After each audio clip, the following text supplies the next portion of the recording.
Un tournant majeur vient de secouer le monde des semi-conducteurs. Le gouvernement chinois a ordonné le retrait progressif des puces produites par les géants américains Intel et AMD dans toutes les institutions publiques et entreprises d'État. À leur place, Pékin mise désormais sur ses propres champions technologiques, Huawei et SMIC. Cette décision marque non seulement une rupture stratégique, mais aussi un message clair envoyé à Washington: la Chine entend devenir technologiquement indépendante. Pendant des années, Intel dominait une large part du marché chinois, notamment en fournissant des processeurs pour les serveurs, les centres de données et les systèmes gouvernementaux. Mais après avoir été visée par une série de sanctions américaines, la Chine a décidé de contre-attaquer en privilégiant ses solutions locales. Désormais, même les télécoms, les banques et les institutions étatiques doivent se débarrasser de tout composant américain, y compris les logiciels de Microsoft ou Oracle, au profit d'alternatives chinoises. Le coup est rude pour Intel, dont la Chine représentait autrefois plus d'un quart des revenus globaux. Les puces Kunpeng et Ascend de Huawei, associées à l'expertise de SMIC dans la fabrication avancée de semi-conducteurs, occupent désormais le devant de la scène. Cette évolution rapide est en grande partie due au resserrement des restrictions américaines sur l'exportation de technologies sensibles, ce qui a poussé la Chine à accélérer son autonomie technologique. L'impact pour Intel est colossal, une perte potentielle de dizaines de milliards de dollars sur le long terme. Ce n'est pas une simple perte de part de marché, c'est le début d'un réalignement complet des chaînes d'approvisionnement mondiales dans le domaine des semi-conducteurs. Il y a encore peu de temps, imaginez Huawei ou SMIC en concurrence directe avec Intel dans le domaine du calcul haute performance relevait du fantasme. Grâce à des investissements massifs en recherche et développement, l'entreprise a mis au point des processeurs comme la série Kunpeng pour les serveurs ou encore les puces Send dédiées à l'intelligence artificielle. De son côté, SMIC a fait des bonds technologiques impressionnants. Bien qu'encore en retard sur des leaders comme TSMC ou Samsung en matière de finesse de gravure, l'entreprise chinoise a réussi à produire des puces de 7 nanomètres sans utiliser les machines EUV, pourtant cruciales pour cette technologie et interdites d'exportation vers la Chine. En collaborant étroitement avec Huawei, SMIC a contribué à créer une chaîne d'approvisionnement entièrement chinoise, de la conception à la fabrication. Ce basculement stratégique s'appuie également sur l'adoption par les entreprises chinoises de l'architecture open source RISC-V, qui offre une alternative à l'architecture x86, dominée par Intel et AMD. Avec une volonté politique affirmée, une réserve de talents nationaux considérable et des ressources financières colossales, la Chine est en train de transformer en profondeur son infrastructure numérique, et ce, bien plus rapidement que ne l'avaient anticipé les États-Unis. Huawei et SMIC ne sont plus simplement des instruments politiques, ils sont désormais des acteurs industriels puissants, capables de répondre à la demande et d'imposer leur technologie. Mais ce bouleversement n'est pas uniquement une affaire géopolitique, il représente aussi un séisme économique pour Intel. En 2024, l'entreprise américaine a déclaré un chiffre d'affaires de 54 milliards de dollars, dont près de 15 milliards provenaient de Chine. Avec la nouvelle directive de Pékin, cette source de revenus s'évapore rapidement.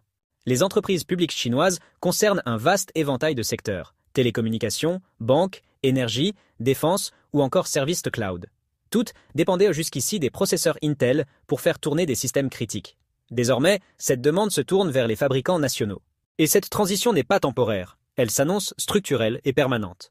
Les estimations les plus prudentes évoquent une perte annuelle de 9 à 12 milliards de dollars pour Intel sur les 3 prochaines années, uniquement du fait des restrictions imposées par le gouvernement chinois. Et cela n'inclut même pas les effets secondaires, comme les entreprises privées locales qui pourraient elles aussi abandonner Intel pour des raisons de sécurité politique. Résultat, la chute de l'action Intel de plus de 20%, un effondrement de sa valorisation boursière à hauteur de 100 milliards de dollars. Pour les marchés financiers, la chute d'Intel est un rappel brutal. La géopolitique influence désormais la valeur des entreprises autant que leur performance économique. Le retrait forcé du marché chinois plonge le géant américain dans une crise profonde. Peut-il s'en relever? Rien n'est moins sûr. Intel mise sur ses projets d'expansion aux États-Unis et en Europe pour réduire sa dépendance vis-à-vis de l'Asie. Des infrastructures majeures, comme la gigantesque usine de semi-conducteurs en construction dans l'Ohio, symbolisent cette ambition. Mais ces nouvelles capacités ne seront pas pleinement opérationnelles avant plusieurs années, probablement pas avant 2026. Pendant ce temps, la concurrence, elle, ne ralentit pas. Des acteurs comme AMD, Nvidia et de plus en plus de sociétés reposant sur l'architecture ARM grignotent les parts de marché d'Intel dans presque tous les segments. Plus inquiétant encore, l'entreprise reste en retrait dans la course à l'intelligence artificielle, la technologie phare de cette décennie. Nvidia règne sur les puces IA avec ses GPU H100, tandis qu'AMD gagne du terrain avec sa série MI 300. Face à eux, les solutions proposées par Intel peinent à convaincre. Le retrait chinois prive Intel d'une source de revenus essentielle qui servait de moteur pour l'innovation et le développement. Sans cette manne financière, Intel devra innover plus vite que jamais pour rester dans la course. Faute de quoi, elle risque de céder sa place de leader de manière définitive. Mais au-delà du sort d'une entreprise, c'est un véritable signal d'alarme pour les États-Unis. La stratégie chinoise, axée sur l'autonomie technologique et le remplacement des solutions américaines, commence à porter ses fruits. Ce changement bouleverse l'équilibre mondial du pouvoir dans le secteur des semi-conducteurs et soulève des enjeux de sécurité nationale, de souveraineté numérique et de compétitivité économique.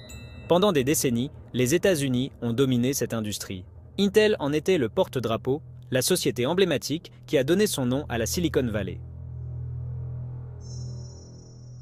Mais aujourd'hui, la Chine construit un écosystème entièrement intégré, conception avec Huawei, fabrication avec SMIC et déploiement via les structures étatiques. Cette chaîne locale, robuste malgré les sanctions, met à mal l'hégémonie technologique américaine. Washington a bien tenté de réagir en injectant des milliards dans la relocalisation industrielle via le CHIPS Act. Des usines sont en cours de construction, notamment en Arizona et dans l'Ohio. Pourtant, la production à grande échelle n'est pas attendue avant plusieurs années. En parallèle, la Chine déploie déjà ses puces sur le terrain. Elle adapte rapidement ses technologies, contourne les restrictions à l'exportation et accélère l'innovation domestique grâce à des outils plus anciens ou à des architectures open source comme RISC-V. Ce que l'on observe n'est pas seulement une réponse technique, c'est un repositionnement géopolitique. Si cette tendance se poursuit, la Chine ne se contentera pas de répondre à ses propres besoins. Elle pourrait devenir exportatrice de technologies vers des marchés émergents, offrant une alternative sérieuse et plus abordable aux solutions occidentales. À Washington, la pression monte. Certains élus appellent à renforcer les sanctions, y compris contre les entreprises étrangères qui collaborent avec la Chine dans la fabrication de puces avancées. D'autres plaident pour une réponse plus constructive. Investir massivement dans l'innovation au lieu de simplement dresser des murs commerciaux. La guerre des semi-conducteurs s'impose comme le théâtre principal d'une nouvelle guerre froide technologique. Intel, longtemps pilier de la suprématie américaine, est désormais affaibli, non pas seulement par la concurrence commerciale, mais par des décisions politiques mondiales. Si les États-Unis souhaitent préserver leur leadership, il ne suffit plus de protéger ce qu'ils ont. Il faut, créer ce qui vient après. Cela passe par une refonte stratégique complète, une maîtrise renforcée des chaînes d'approvisionnement et de nouvelles alliances technologiques à l'échelle mondiale. Pour les investisseurs, les marchés et les consommateurs, cette crise n'est que le début. La perte de près de 100 milliards de dollars de capitalisation pour Intel n'est pas juste un événement boursier. C'est le signal d'un changement profond. À court terme, le secteur connaîtra une volatilité accrue. Intel devra accélérer sa transformation pour rester compétitif, pendant que Huawei et SMIC pourraient attirer davantage de financement et d'intérêt international. Les pays en développement, notamment en Asie, en Afrique et en Amérique latine, se tournent déjà vers les puces chinoises comme alternative économique aux technologies américaines. Cette redistribution technologique mondiale reflète la montée en puissance d'un nouveau centre d'innovation. Ce qui se joue aujourd'hui dépasse les chiffres. C'est une démonstration de résilience. En construisant un écosystème technologique complet sous sanction, la Chine montre que la domination américaine n'est plus une certitude. La guerre des semi-conducteurs est engagée et elle ne fait que commencer.